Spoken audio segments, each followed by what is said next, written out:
Welcome to the London Property Podcast, your go-to source for navigating the complex and ever-changing London real estate market. Our digital marketplace provides informative and educational content from industry leaders through podcasts and videos. We cover various aspects of the real estate experience, including buying and selling, finance, law, tax, construction, design, and more. Join us as we delve into the latest trends and developments in the market and gain valuable insights from our panel of experts.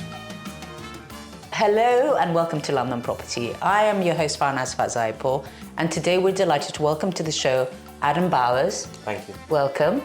Adam specializes in agency work for food and beverage companies, and we thought it would be really interesting to have a conversation with Adam and to see where things are going when it comes to the economy and how people are responding in that sector. But before we go, I would like you to tell me about yourself and about your passion in this sector, because we like to speak to people who are very passionate about what they do and they specialize, hence having you on the show. So tell us a bit more about that. I was always passionate about hospitality, and curiously, I'm not sure how it came to pass, but I was always the person in our social groups who received those messages from friends who were going out with their family for dinner or wanting to take somebody on a date and asking for recommendations of what the hotspot was in town. And somehow I seemed to get good reviews for the recommendations I made. I can remember being at university in Leeds, in my student days. Not many people were dining out in nice restaurants, certainly not in Leeds, but I seemed to find my way to the hot restaurants in town, and I always just enjoyed the buzz, the vibrancy of hospitality, the energy, the feeling that you get in a room when something's happening. There's movement, there's people enjoying themselves, there's naturally great food on the table, and I suppose I married that with all of my career experiences having been in property, from early days as that student working in the family commercial property portfolio, really picking up mail from office buildings and going and knocking on the door of our commercial tenants and checking that they were happy. I suppose that's it's kind of an early basic level of asset management, if you like. Okay. And from there, I did a couple of internships with agencies like the one that I run today, specializing in hospitality and commercial property, and I really enjoyed it. But it was an itch I never fully scratched. I got sidetracked. I went into working for a lender, financing residential developments, then moved back towards kind of more of an asset management, property management role, and came full circle in about 2018 when I dived back into the hospitality world in agency. And 3 years subsequent to that, 2021, I launched 1.2, which is our agency that specializes in acquisitions predominantly for hospitality and leisure and wellness operators all around the UK. Great. So actually, you have all the other kind of peripheral experiences, which is important when someone is investing, looking to go into this sector, that you have an understanding for what else they've got their eye on. So it kind of helps that, you're not just coming from one angle, but you're actually understanding some of the structure that comes around it. I think so. And I think that perhaps informs how we operate as a business now. Yeah. Understanding the different stakeholders in a deal. Our business predominantly represents tenants, occupiers, buyers, but the counterparty to that transaction might be an investor or a landlord. So understanding what their mentality is, how they value their property, whether they are an estate like the Cadogan estate in Chelsea or Grosvenor in Mayfair, who have more of a placemaking strategy to try to create longer term value and arguably to protect value, versus a private landlord who is really rent driven.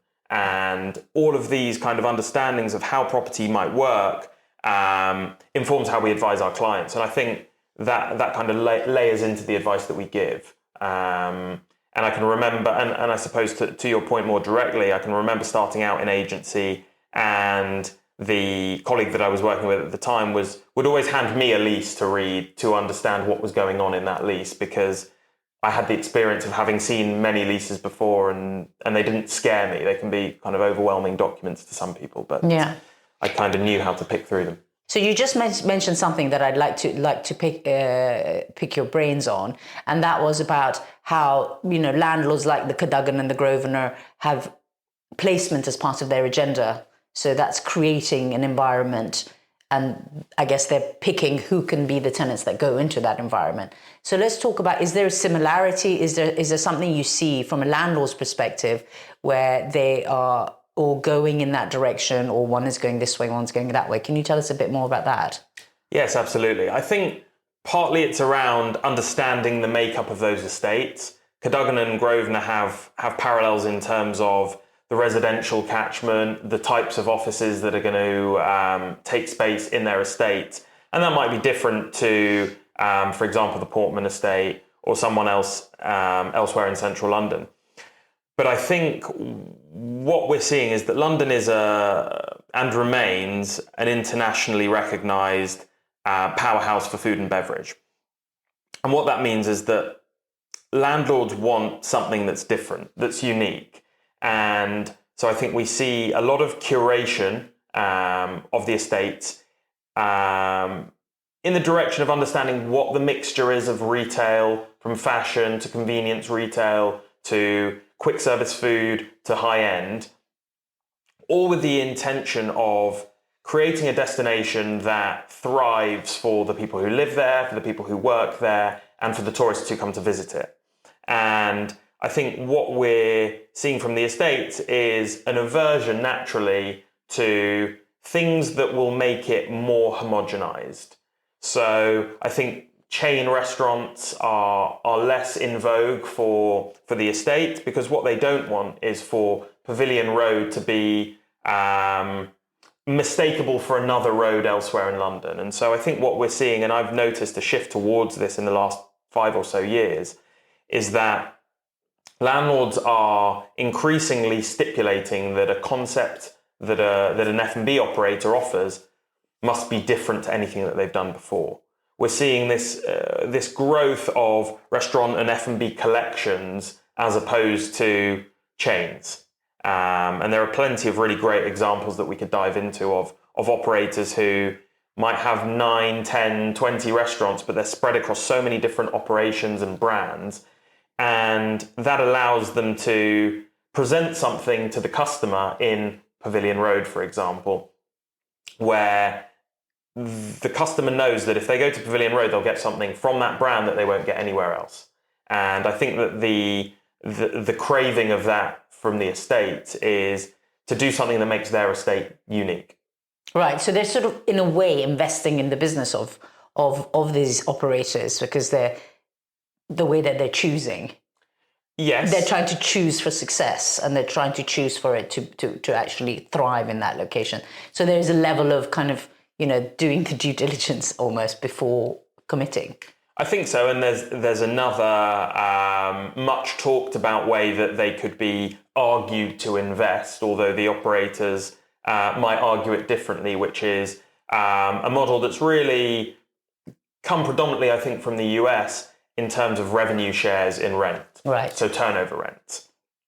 The landlords will argue, and there is some logic to it, that by sharing in the upside of the tenant, they are really partners with the tenant. Yeah. The landlords are incentivized to not just back the tenant who they think will make the highest revenue, but also to insulate them to a degree from the competition. For example, not putting 2 Italian restaurants side by side on a given street, but also to create the right mixture of retail, of fashion, things that bring in the tourists, things that appeal to the office worker, in order that all of those things can thrive.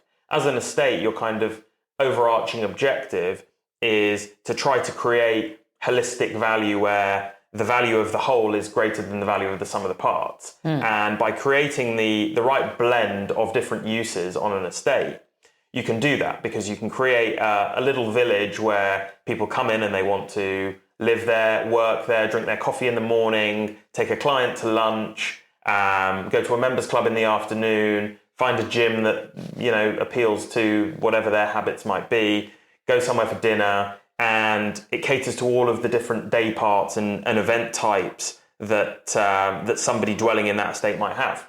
Yeah, so basically it's sort of like, they are managing their asset. So they're making sure that every part of that asset is doing its best, because it's going to affect, as you say, the whole value of the asset. So that makes a lot of sense. So is there a shift on the high streets then? So are the high streets struggling if they've been really focusing on chains? And, is F&B moving away from chains and going in a different direction? I think, as with many things, the answer is nuanced. And so the real answer is it depends. With the estate, certainly, I think we are seeing the decline of the chain. But equally, the estates hold high streets that are some of the most curated anywhere in the world. So they are extensively asset managed. They know precisely when their existing tenants might be in financial difficulties, when leases are coming up for expiry. And so there's a lot more visibility over what's going on. I think if you contrast that, for example, with your average high street, if you like, where the ownership from a landlord perspective is fragmented, people own one building rather than the whole street, there's little incentive for those people to come together to create a coordinated strategy. So you can find those scenarios where you have two competitors sitting side by side. And I think that difference and that sort of divergence is important to draw. I think to your point around chain restaurants, again, the answer is to a degree that it depends. Central London will always have a bit of space for branded multiples, because what they provide is convenience. They should provide consistency, reliability. A tourist coming in from the US or from Asia knows what they're going to get if they go to McDonald's. It might be that many of us in London who are fortunate to be able to dine out regularly crave something else when we go for a meal.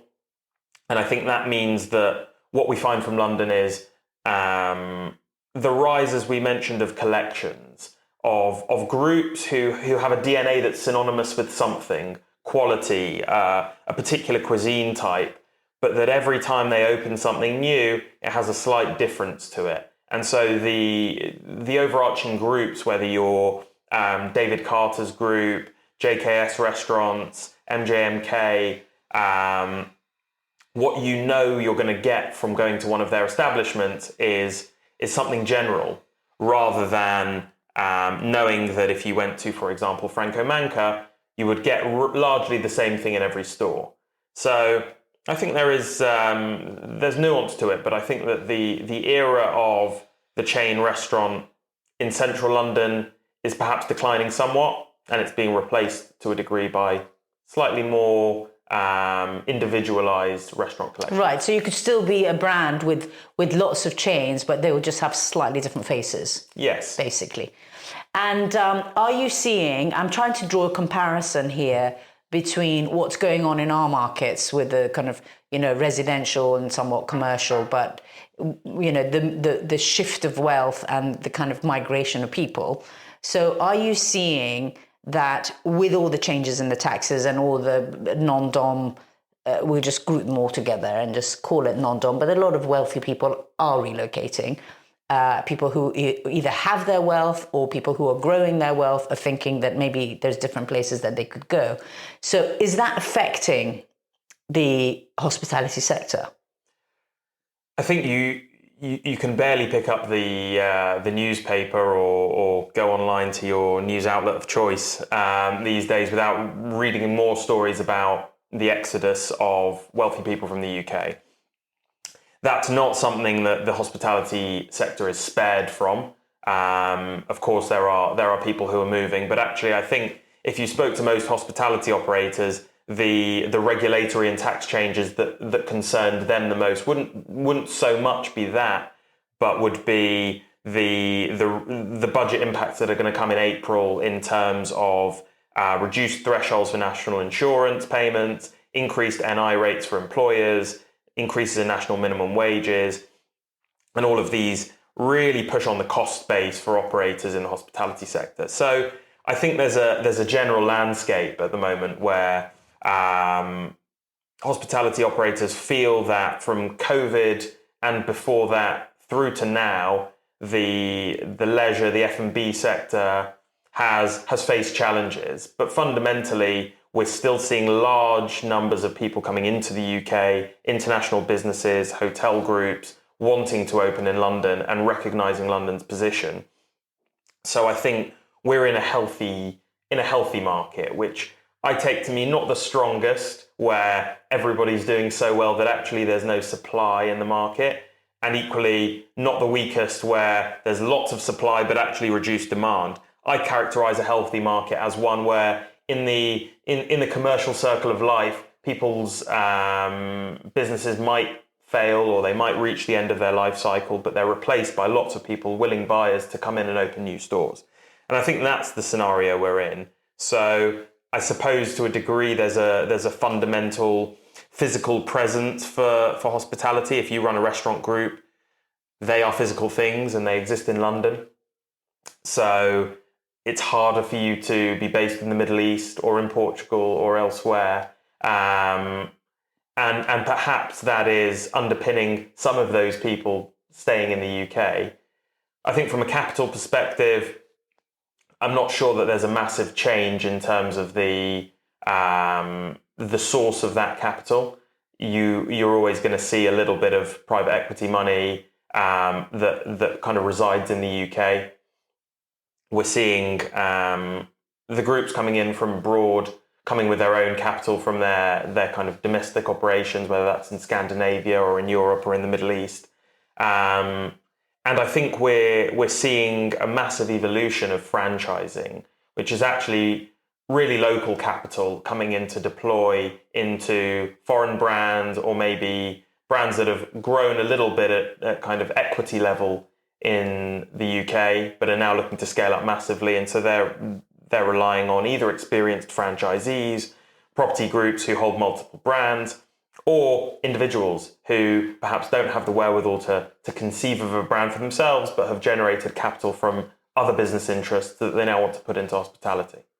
And one thing that I've noticed, and I might be wrong, but you can tell me, is no matter how bad life gets, people still tend to go out to dinner and try and cheer themselves up and have a night out. And so would it be fair to say that the demand for hospitality, leisure, etc., is sort of stable even when people are really suffering, or it gets affected maybe less than you expect? Well, I think, as you touch on, hospitality at its best is a form of escapism. Whether you're in a restaurant environment that's just so immersive that you feel that you're being transported to a different part of the world, or that it is so vivacious and the alcohol's flowing and it allows you to escape the problems that perhaps face you in your 9 to 5. I think what we're seeing is really a polarization of the market. At the high end, I think that the demand remains there. The cost-based pressures that we mentioned have an effect in that naturally operators have to decide how they're going to mitigate those costs.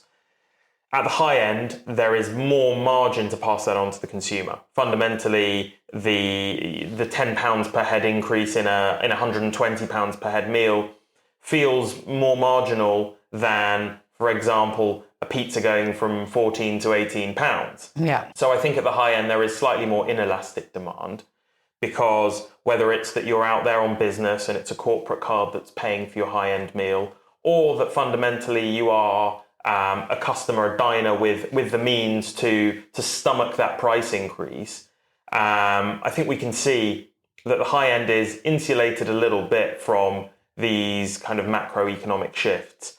But what I do think is happening is that, as we touched on there, the mid-market, that casual dining part of the market really feels the impact of these price rises, because it's harder to pass those on to consumers.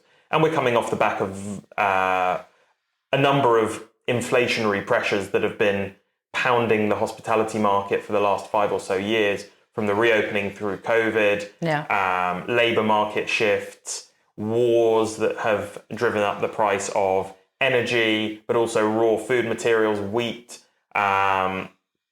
through to the latest cost pressures that we're seeing as a result of these tax changes. It's really hard to convince the consumer in the middle market that the price of a pizza or the price of a burger or a bowl of ramen should rise by £4 or £5 to the point where it puts it virtually at a premium level. So I think what those operators are looking to do is actually utilize technology, leverage AI, really put all of the levers they can internally on their systems to bring that cost base down to allow them to deliver a product at slightly more value. And so I think what we're seeing is this shift, this movement away from the mid-market, but more towards the high end and more towards the value end.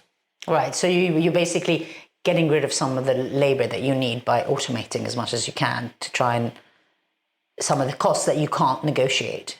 I think everybody's got to look towards technology to work out what its place is going to be within their business. And of course, across the world and across every sector, people are scratching their heads, wondering how the application of AI, machine learning, technology is going to be applicable to their business in a way that's relevant, that doesn't feel too crude. And the hospitality sector is no different to that. And I think perhaps the pressure that it's feeling on a regulatory labour element has perhaps accelerated the need for that. Yeah. And certainly we're going to see more screen ordering, more pay at table, more of those things that bring down the margin of labour that's needed. This is one of the things that we're all noticing most after COVID, because there was suddenly restaurants shutting on Monday because they didn't have enough staff, and the number of people working in a restaurant, and more locals rather than Europeans, obviously after Brexit. So are you noticing a trend of things coming? Because I always find that with America they're always about 5 years ahead of us, and 10 in some other cases. But are you seeing a trend of things coming over the pond to London? I think the really interesting element of what we do is that sometimes the role that we have working with various different commercial businesses allows us to feel a bit like a bellwether for what the trends are that are about to take hold in the economy and in society more generally. And so one of those trends that we're seeing in a big way is the trend of wellness. And I think that we're perhaps seeing a little bit of a perfect storm that allows that to take hold, by which I'm referring to bathhouses, hot sauna, cold ice bath, contrast therapy type of operations. And from our personal perspective as a business, from a scenario in the back end of 2024 where we had no clients in this space, we now have 5. All looking to hit slightly different niches of the market, all with slightly different variations on their concept. But it's really clear to me that a trend is taking hold. And that's certainly something that has been noticed by operators looking to enter the space here from New York, where it's slightly more evolved. It's a couple of years ahead. And so that certainly is something that we can predict to rise. And I think that comes alongside, as I said, a couple of other trends. It seems that alcohol consumption, certainly amongst younger people, is going down. And so what that creates is an opportunity for these wellness facilities to act as new social spaces. The place that you might go after work, instead of going with your colleagues to the pub or to a bar and forming those bonds around alcohol, you're now looking for those alternative spaces where you could go have your matcha with the functional mushroom and the cortisol reducing drinks. Exactly that. Or even more than that, that you could go to a community wellness facility and as a group go and sit in the sauna, then jump in an ice bath and do that a couple of times. And rather than the after effect of having had a night consuming alcohol, waking up in the morning and not feeling great, you're Totally actually buzzed. at the you're actually at the polar opposite. You feel fantastic. Yeah. You have clarity Thank of God. mind. Yes. And but you've still been there with colleagues, friends, perhaps business associates, forming those bonds, going through something together. Yeah. And so it's kind of an interesting opportunity. And so equally we're seeing other food and beverages looking to plug the gap that perhaps alcohol is vacating or creating, I should say. Whether that's dessert concepts where people recognise that if we stay open late, then we can replace the pub as another social space. So I think that kind of trend, it's a couple of trends, I suppose, mixed together, is something that we're seeing in a big way. And it's not actually dissimilar in the residential space, where the properties that are getting the most amount of money are the lifestyle focused ones. Where you've got a turnkey development, lifestyle focus, they tend to be getting 20-25% more per square foot than the old stock were. And some of these, the Chelsea Barracks has got this new bunker. You've got the tennis court that can turn into a football pitch, that can turn into basketball, but all with a switch of the light. The lights change on the floor. So, it is really embracing it. And suddenly they've gone from being really empty spaces to actually having teachers that are being paid by the development to come and do yoga, and, someone there making the coffee. So it's actually becoming a lot more alive, and people are using these spaces, whereas before they were just something you ticked to sell the development. I think we are seeing a really substantial shift from house builders, if you like, residential-led developers, in terms of their awareness of the value of commercial within those portfolios, primarily because, to be crude about it, follow the money. Right. And this is advice that I give to our restaurant clients, to our cafe businesses, to our wellness operators. The developer of 1,000 homes is largely going to make all of their money on those homes. The commercial element to them is more incidental, but what it does do is, to go back to your placemaking point, it creates a scenario where if you're looking at buying an apartment in this block in Nine Elms or elsewhere in Mayfair, you might look at what you've got on your doorstep. And so the developer has an opportunity to curate the right mixture of commercial tenants within the block. To attract the buyers. And because all of the money is up here, if you like, the deals that we can do on behalf of our clients in some of these residential-led developments can be really attractive if they're the right operator, because every residential development that's appealing to an affluent buyer wants a nice coffee shop.